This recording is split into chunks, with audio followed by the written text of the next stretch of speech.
Hello, St. Matthew's United Methodist Church. This is Pastor Kelly. And I'm Pastor Dave. We're so glad that you're joining us on this week's podcast. We've been continuing in Lent, and Dave gave a great message this weekend. I'm going to gush on Dave for a sec. It's really fun to be like in the community and like watching Dave preach and listening to Dave preach, and how Dave takes these concepts that are very difficult to navigate, and it's just like, here you go. And then I'm like, awesome. That's so great. Like, that makes sense. As opposed to when I try to talk about things and I'm like, I don't know. What? So I'm excited. We were in Romans 5 this week, continuing Romans with Paul. And some of the concepts, but one of the main concepts we talked about was affliction. Mm-hmm. So I'm really excited to get into that with Dave today. And without further ado, I like the one light bulb better. You like that better? Yeah, I think it looks better. 2 is too bright and it takes too long to do. But anyway, Dave, so kind of like walk us through a little bit. Wow. Now you're so you want me to preach again? No, start the conversation. Just start the conversation. Because everybody that watches this knows that like I'm gonna talk at some point, So well, the kind of one of the big points I think of this section, which was Romans 5, 1 through 11. Yeah. One of the big points is about affliction. And as we read this letter that Paul wrote to the Romans, I think it's important to remember, Paul's kind of background and Paul's journey. Mm-hmm. And so when he's talking about affliction, he's writing to Christians who are in Rome, who are trying to figure out what being a Christian means. Paul's been on that journey and been in communities where they've been trying to figure out what being a Christian means. And so Paul has set himself up for just this conversation with the church in Rome. He's been through it all. He's seen kind of the bumps in the road. He knows how to navigate those things. He's kind of figured it out on the way. Not to say that he had all that figured out to begin with, but his theology, Romans is one of the last, we believe is his last letter that he wrote that we have in our New Testament. So he's kind of developed his theology over this time and figured these things out. And in Romans 5, he's talking about affliction. And the way he talks about affliction is very similar to the letters where he's talking about being in prison. And so I think that has kind of informed him in his theology. But when he had that time in prison and he saw that affliction that he was going through, Paul did not call Caesar Lord. For Paul, Lord was the title for Christ, for Jesus. And the Romans and the Christians in Rome, I think, are kind of going through a same kind of time and hardship and bumps in the road there, and to where they're being all of them are being persecuted for that. Mm-hmm. Paul was sent to prison, dealt with all of those stories. And I think when he's talking about affliction here in Romans 5, and he says, affliction leads to endurance, which then leads to, and it just left me, but then it ends in hope. So it's affliction leads to endurance, which leads to character. There we go, which leads to hope. Mm-hmm. I think that's the journey that Paul felt himself in. Yeah. In that time in prison and the other ways that he was afflicted, and you can read about all of those things in Acts and in Paul's other letters. But I think he saw himself grow in that way, mm-hmm. and that this letter to the church in Rome is saying, this is what I've learned along the way, and this has been my experience, that I was afflicted because of my faith and was mm-hmm. Persecuted because of my faith. And this is what I've learned, is that I've come out of that and I still have hope in this Jesus that we call Lord. Yeah. And so the affliction that he's talking about is not a generalized just kind of affliction. Mm-hmm. he's not just talking about it in general terms. For me, listening to it, he's talking about it in very personal terms. And I think it's important to hear two things that he's not saying. He's not saying that God caused the affliction, and he's not saying that all affliction is good. I mean, Yep. I think those are two statements that are blatantly false, and that Paul himself does not make. Right. But I hear those two things over and over again, and just just something I think is important to kind of set the record straight here with Paul, is that he does not say those things. And if we're talking about the source of Paul's affliction, at least in being put in prison, the source was the system. Was the empire, was the so we can point and we can see where the source of that affliction was, and it was in the way that Rome was structured, and the way that Caesar was worshipped, in that time as well. Yeah, it's a lot to unpack, Dave. Normally it takes us like 35 minutes to get there, but here we are. No, I think that's wonderful. And so we're talking about the word affliction, right? And I think one of the things is, without being too forward, right? Like Rome and the Empire of Rome is an incredibly hedonistic culture. Fair, I would think, right? If it feels good, if it smells good, if it tastes good, do it, right? Like it's and if you're a student of history, you know that Rome went through all kind of phases. fair. There were changes. There was the time when the Senate ruled, and then there was the time when the Caesar ruled. And then we have, of course, all of the examples of the bad leadership that they had, and Yeah, I'm putting that kind of mildly. yeah. But Looking at you, Nero. and there were others. Yeah, for sure. So Rome lasted for 1,000 years. Yeah. So when I say hedonistic, I'm talking about current time period. I think when Paul is working through this, and when I say that, I use it loosely in the sense of. So let's go back for a sec. So when Paul's talking about outward circumstance and persecution, if you're coming from a cultural context or a perspective, whether that's theologically, whether that's personally, whether it's whatever, right? And your God, whether you believe in the God we believe in, or you believe in one of the many gods that the Roman Empire pushes, right? Or outside right? Because this is a very diverse time period in history, just like ours now, right? And oftentimes, I think my understanding of this time period is your circumstance is a direct reflection of your God or God's attitudes or attitude towards you.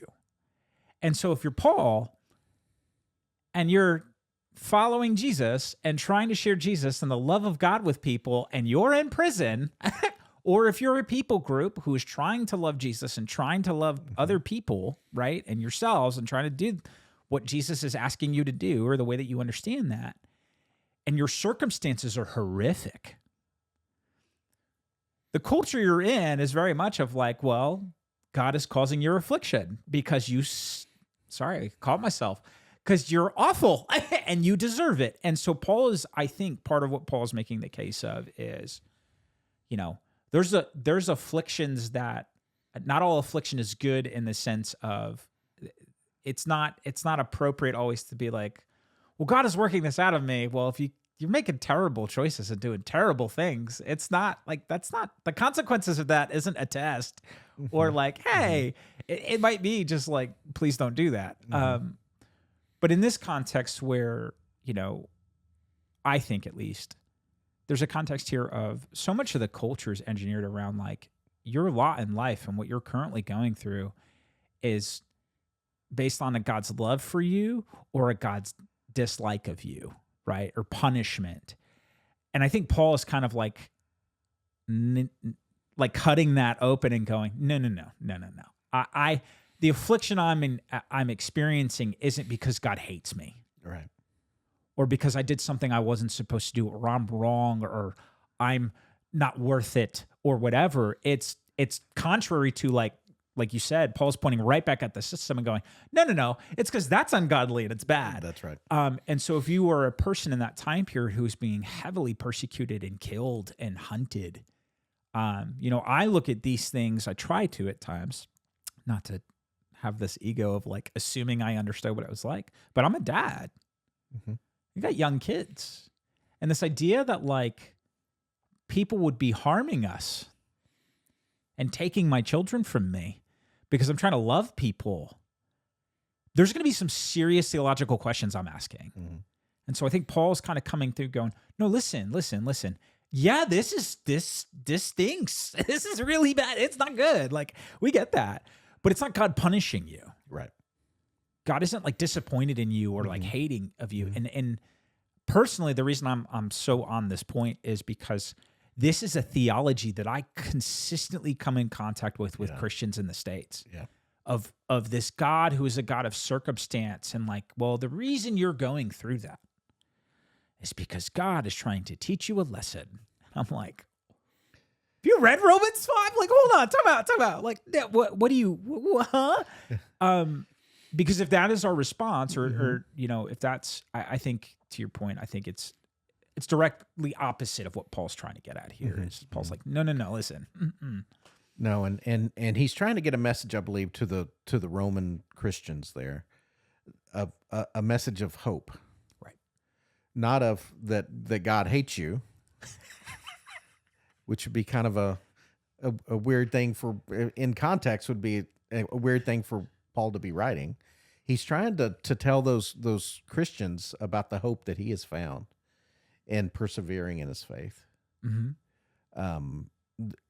I mean, if you look at this is the message that is there in Romans 5. Yeah. So he's trying to be pastoral. He's trying to be of comfort. He doesn't know these people, but he kind of knows, he's been through kind of what they're going through in ways. And so he's trying to give words of hope and of comfort. And at the same time, tell them to hold their course in their faith.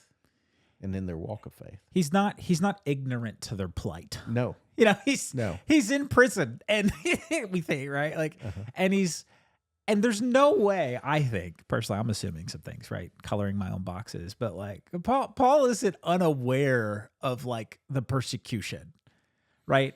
Not just from a personal place of like, because we talked about this too, and again, forgive me, like one of the things that I believe is true of this time period is, Caesar's God. So this is one of the loopholes they catch him on, right? Is, we'll say Caesar's God. He's like, there's only one God, and it's Jesus. And they're like, shackle him because that's illegal. Like, you can't say that. And so, being locked in prison, or your freedoms being taken away from you, or being persecuted or tortured or punished, right? Like, Paul is literally living this out currently. And so when he's sharing this with people, I think what's also, to your point, that's so fascinating is, so often when I read scripture, right, I read it like this after the fact, like, perspective, not like Paul's writing this while he's walking it. Yes. Like, it's not a done deal. Like, he's not dead. he's hard to write. It'd be hard to write if you were dead. Yeah, you know what I mean? Like, right.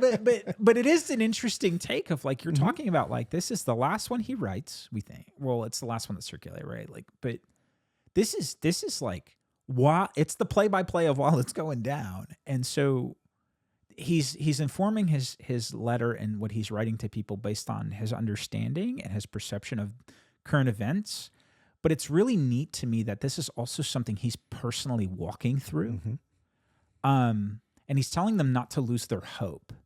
And this is where, for me, as we continue the conversation, like, next point, what's so hard about this is part of the reason I think, at least in my own life, as this is kind of manifest on, that I think God is a God of circumstance and God's love for me is circumstantial, is partially because of things I've inherited and things people have communicated to me, but also my own sin and my own ego and my own pride is like, I'm trying to navigate these things of like, so wait, God, you're telling me that if I follow you and I love you and I'm doing the best I can to do what you've intentionally created me to be, that might look not super secure and stable and fun and good all the time. Like, sometimes that means like, oh, this is not outwardly, this looks terrible. Like this isn't, Yeah. and it's painful. And so that is so anti our culture. Mhm. Our culture is, work really hard, make good choices, make your money. If you do the right stuff, then the right stuff will happen to you. You get what you earn. And this is not how any of this works. At least in that perspective, right? And so I think Paul is kind of hitting those notes. And so for me, like, it's like, oh, wait a second. So if I am going to follow Jesus with total abandon, the guarantees are not like, the guarantees are relationship with God and joy and peace. And now I don't mean like, oh, I'm so happy this is happening. That's not what I'm getting at. But that the relationship is intact and that God hasn't abandoned me in those circumstances. But it doesn't mean money in the bank account, Right. retirement fund, that will always be healthy. Like, these are the things that it's like, oh no. Well, and Paul, about this earning or doing stuff to earn that love, he outright says, God loved us while we were still sinners. God loved us before we knew to turn to God. We were. It talks about an ungodly, world, or the ungodly as those who are not in that relationship. And he says, but God loved us even then. Before we did anything, to try to earn anything, God loved us. Love given to us from God is not a wage earned. Right. And I still struggle wrapping my brain around the idea that, like, oh, God loves me and that's the default position. And I'm like, how do I earn it? And God's like, dude, stop.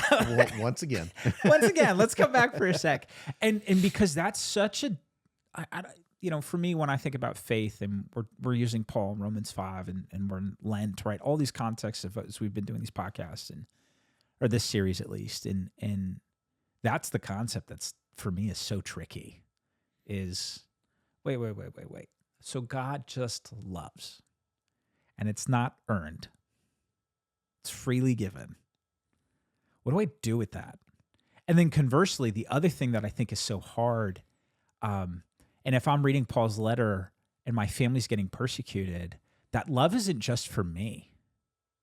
It's part of the challenge of this. That's like, I've never been in a situation, like, I've been hurt by people. We've all been hurt by people, right? We've all been hurt by things, and to varying degrees, right? But I've never had, like, my children's lives, like, in danger and somebody being like, love your persecutors. And I'm like, no. Like, or like, God's like, hey, like, I love you even if you don't love me back. And then Paul's kind of like hitting this point where it's like, but God loves you and they don't. I'm like, I don't like that, because that's incredibly challenging. Because if I can chalk it up to circumstance and I can chalk it up to wages earned, then I got status. Then I'm owed. You have control over it. And God's like, nope. And I'm like, so it's for everybody then? Fine. Yeah, I mean, you're. I don't really want to bring up the topic of justice, but God's justice does exist. Paul's not talking about it in this passage, but the somehow that justice means that people are punished, because they've done wrong. That happens, and God's justice doesn't shirk from that, but God's grace covers everything. And is really the we'll do a podcast on justice. Yeah. I didn't say, what I'm not saying here is it's not permissive or lack of accountability or responsibility unto the things that we have done to one another. Like, we're not doormats, right? Like, we're not like God isn't these people that Paul's writing to. He's not like, sit there and take it. Right. He's like, protect your kid. Paul would never be like, you know what? You should just die terribly. Like, good job. I think what he's encouraging is, when we talk about control and the lack of it that we have when it's all said and done. But the thing we do get to push into, the thing that is constant, is the love of God and the relationship that God wants to have. So in the midst of that affliction, right, that is something that stays secure. And that when our faith is being, when we're growing in faith and character into hope, right, and refined in that process, it's important that I think we remember that, you're just a little bit further along on the road than I am. And, when I started my journey, my perspective of faith and God's love for me now is much deeper and broader because I've been through some stuff. Now, let's talk a little bit too about, because you did mention it before about the God's not punishing people. And we've I think we've touched on it a little here, and I think we've hinted at it too, but I really want to go into that a little bit deeper on. So what does it mean that God doesn't cause the affliction? God doesn't cause that's what Paul's saying here, right? We think is Paul's not well, the reason you're going through this is because God is testing you and because you deserve it. Paul is, I think, conversely saying the opposite, which is no, God loves you, and that's the constant in this. I don't know about you, but I've been around very bad takes on that. There's some Christian cliches I'm not going to go into that people say, but this perspective that Paul has, I think, is really cool. And it's unique, like you said, to his person of he's literally walking this out. He's in prison, waiting for trial so they can kill him. And he doesn't claim that God put him in prison. Yeah, let's talk about that. No, that's a great point. He understands that his faith is pulling him in ways that opposite of what I'll say culture is at the time. And that the systems that he is a part of, and we talked about systems, 2 weeks ago? The systems that he is part of, the Roman law at the time, the whims of the Caesar, by the way, time out real quick. That is such a fantastic way to understand that is the whims of Caesar. Continue. I love that. I think that's fantastic. That could be a band name. That could be a band name. And what genre are they? It depends on the Caesar. Every week, it's just different. It's so good. It's got to be punk crossed with something else, though, right? The whims of Caesar. This week we have bagpipes. Never. Punk bagpipes. I love that. But so, it's easy to point to all of these things that are broken in the system that he is a part of and that has caused him injury. Yeah. And not Paul by himself, but vast numbers of people at the time, and to say that sin is within those systems and there are ultimately people who are making those systems and who are participating in those systems. And there are going to be individual sins, and then there's just sin that's there, right? Because everything is so has grown so much and has gotten so big and out of control. But it's Paul recognizes all of those things and is keeping his faith in spite of it. Now, he's a Roman citizen, so he has privileges that a lot of people don't have, and he's pulling out every loophole that he can, and he talks about that in his letters. So he's fighting the system, by having kind of a privileged role within that system. Yep. And so he's using that to try to stay alive. He ultimately fails.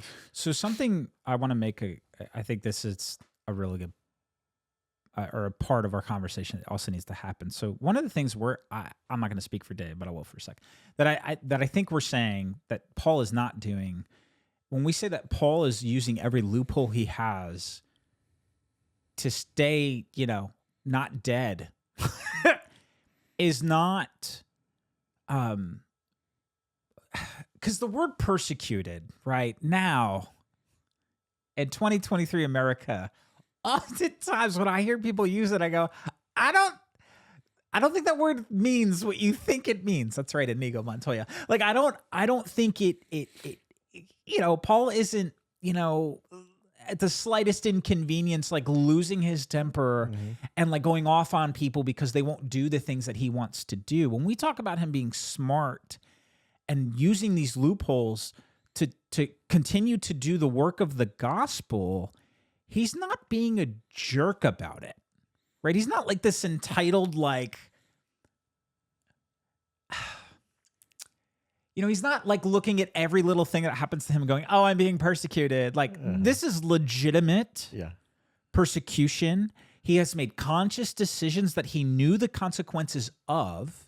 And he's not blaming God and saying, well, God did this so that I could, whatever. He's like, no, I knew I was going to jail. Like I knew this was going to happen. And he is masterfully, like you're saying, he's calling those things what they are. And he's functioning within those systems and the capacity in which he's navigating all these different things. But he's done this job of labeling us as to what they are. It's not, but for me, I think that's worth pointing out too. So when we say persecution, and we say that Paul full knows well, I'm not talking about, I'm going to step in it for a sec. Okay. I'm not talking about 2023 America where like there's a misunderstanding and somebody has a different opinion than me. And, I'm being persecuted for my religious belief. No. That's, Paul's literally in jail, awaiting trial, where the road he's on leads him to death. There are people who are being taken from their homes and murdered because they're trying to love their neighbors. This is persecution. Yeah, I've had people claim that, that I'm talking with who says we're being persecuted because we're Christians. And I have to say, wait a minute. We're sitting in a church that's clearly marked as a Christian, location. We're talking about clearly Christian things. And I have no fear whatsoever that the Gestapo or secret police is going to come banging on the door to arrest us for doing this. We are practicing our faith in the open. We're being protected. We're protected. We're not being persecuted. That's not to say persecution doesn't happen, even Also today true. in 2023. But to say that, we as Christians are being persecuted, I don't agree with that. I would argue, that's right, I'm arguing that personal persecution or biases because of your faith and the way that you're trying to reconcile those things on a personal level, absolutely, I think that happens to some degree, and there's varying degrees of that. When we're talking about systemic persecution, not on this podcast, but if you wanted to, we could go get coffee, and I can walk you through what I consider some systemic issues that would be very much in line with what Paul is talking about here and going, oh, that's persecution. But what I'm not saying is we are a protected, it's not protected class. We're a protected group. Our rights to worship in public and to worship our God in the way that we see fit is protected in our country. As is any religion. But on the personal level, I don't even want to say you're persecuted. I would say that there's some difficulty because you're probably rubbing elbows with some people who have had very bad experiences with Christians, and they might take that stuff out on you. But we're talking about an issue of justice that is systemic wide. And I think you said that brilliantly before on Paul is taking it not just at the personal level where people are struggling. He's like calling out the entire political and cultural structure that has become this giant thing that is just causing harm.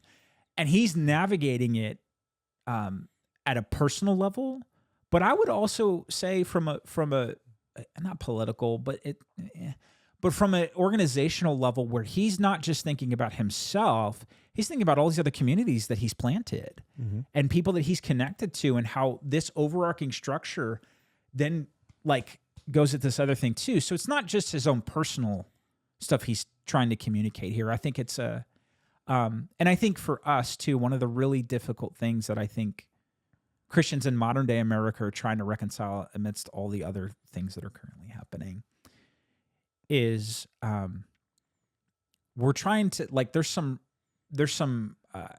accountability and some things that are being brought up that are really good critiques and are pretty like, that is a problem and we do need to address it. And sometimes the way that that information is presented to us, we don't like because it's very uncomfortable. It's hard. I wasn't there when those people did that. So like, why am I at fault? And so, but at the same time, like trying to navigate that, let's remember, I think what Paul is talking about here is this is a historical context of he's navigating it personally and how he's working through things that he full knows the consequences of his actions, or as well as he can know them, right? But then two, he's one of the, he's not the CEO, but he's like one of the leaders of the movement. And so he's also writing this from the perspective of like, hey, those of you who live in this empire, understand that when you do these things, the consequences I'm facing amidst my privilege and the things I'm navigating are the same consequences you're going to go through. So don't think that God is afflicting you. There you go. I finally landed my point. There you did. Thanks, everybody, for staying around for that. Well, and the point of this passage, I mean, he talks about the affliction in this way, but he's saying my relationship with Jesus helps me to navigate. You know, he's making it very personal in his relationship with Christ. Yes. That helps him navigate all of this difficulty that exists around him. And I said this in the sermon, but the thing that really kind of strikes me is that he comes from this Jewish background and a professional of the law, is steeped in that. And then he has this transformational moment where he learns who Jesus is, and then walks with Jesus for a while and begins to do the things that Jesus teaches. He knows both kind of sides or both systems that are out there, the system, the Jewish system of the law. And then he's also, had this encounter with Christ, and he decides that he's going to stick with Christ. And he's seen how this relationship with the true Lord has helped him to navigate all of this difficulty in his life. And I think that's his message then to the church in Rome, is this relationship is so worth it. Yeah, it's so worth it. That where, and I think too, so we've said this before, I'm just going to say it for clarification purposes too, is one of the things that we are vehemently against, right, is the overgeneralization of religious people and their understanding. So something that I grew up hearing all the time is like, well, the Jews got it wrong. Jesus got it right. And I'm like, but Jesus was Jewish. So hold on. And so Paul is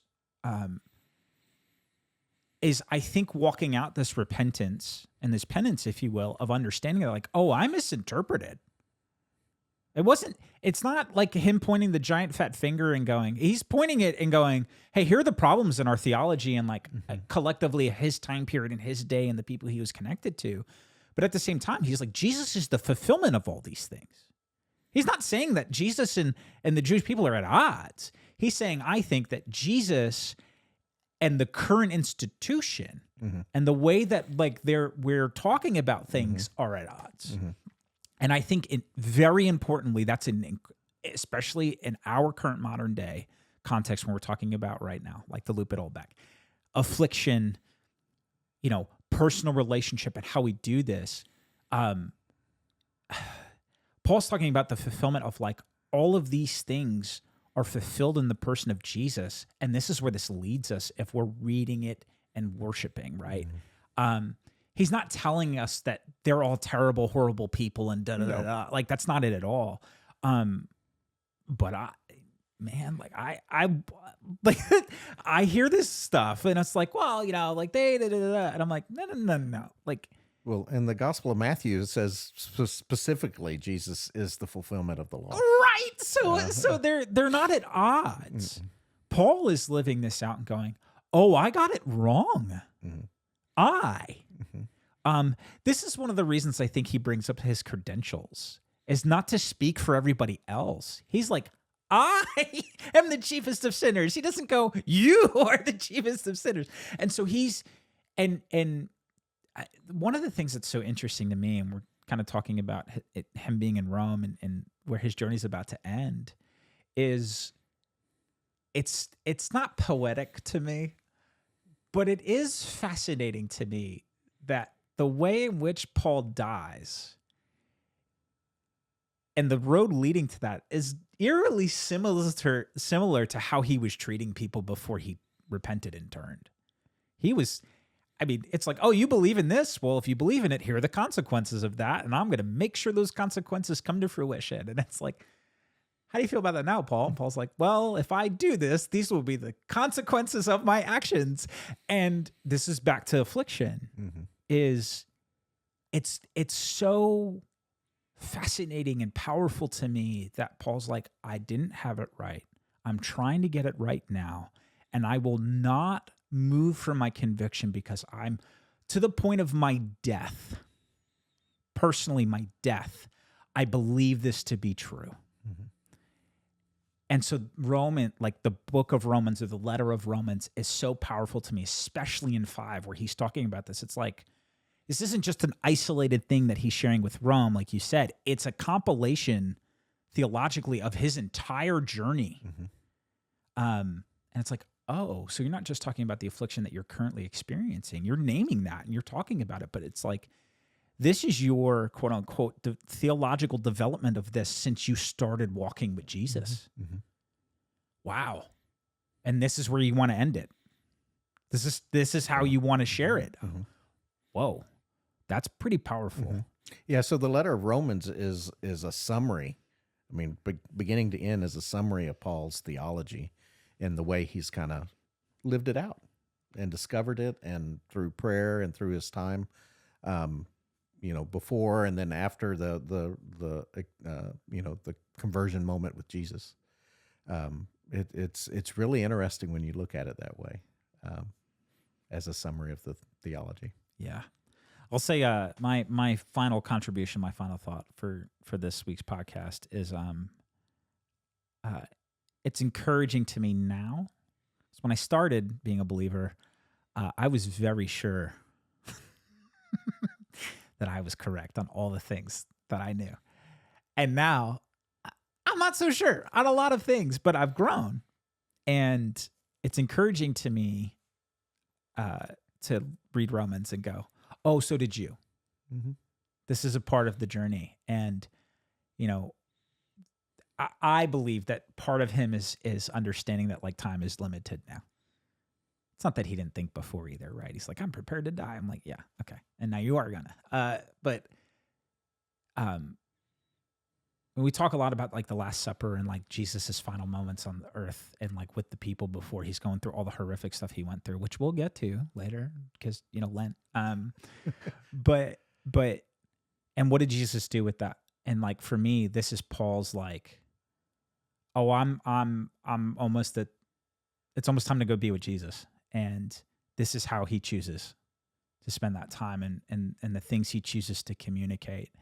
And so for me, like, however much time I have left, it'll be really fascinating for me to do that inventory too of like, where did I start? Where am I now? And my hope and my nudge and my encouragement to those of you who are watching and listening, and to myself included is, don't be scared or afraid as your theology is challenged and you're changing. Because the way that I would have answered the question of affliction is very different now than when I started. So, well, I mean, that's part of our journey is growth. And to grow, we have to shed that shell that we found comfortable before, and move out into the new world, so to speak. But yeah, growth is a series of learning new things and discarding those old things or tweaking them and seeing how they were just not a good fit before. It's one way to say that. Yeah, for sure. But growth is part of the blessing that comes with following Christ. right. It truly is. That's awesome. All right. Well, I'm Pastor Kelly, And I'm Pastor Dave. and we will see you on the next one.